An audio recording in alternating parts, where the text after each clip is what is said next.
second half, you guys gave up points first half. Second half, you started off strong, then their last two drives. The difference between the early part of the second half and the last 5 minutes.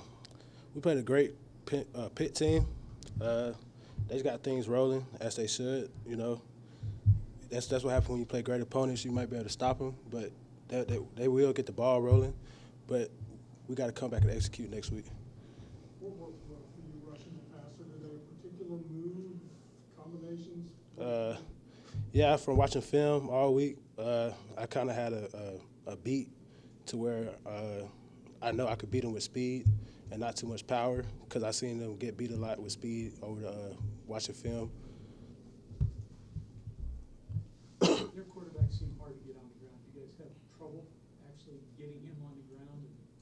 Was it just his size? Yeah, I'll say him being like, I believe he was like 6'4", 230. That's a pretty big quarterback. So I'll say, yeah, it was kind of hard to get him down. Were you expecting him to scramble as much and run around as much? He doesn't have a rep? Nah, we really wasn't expecting him to. The first time I saw him run, that kind of surprised me, because we really didn't see him run like that watching film. And, yeah.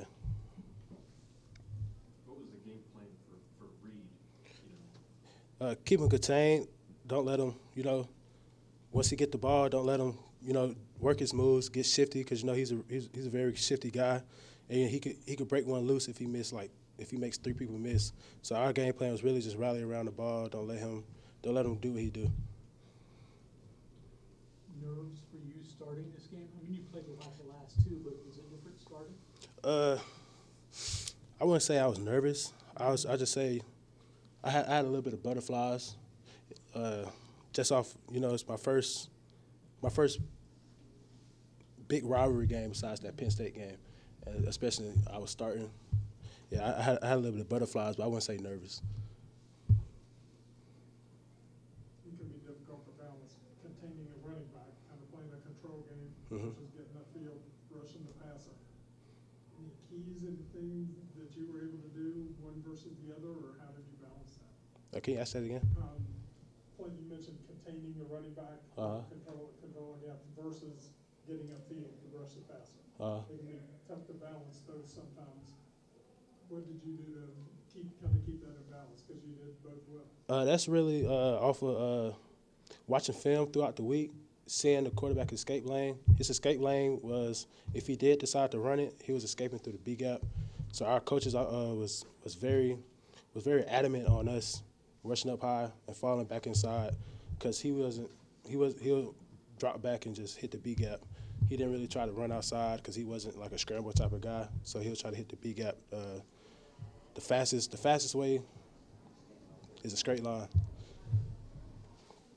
TJ, your emotions in the locker room right now? Obviously, I'm sure it's disappointing, but what it feels like.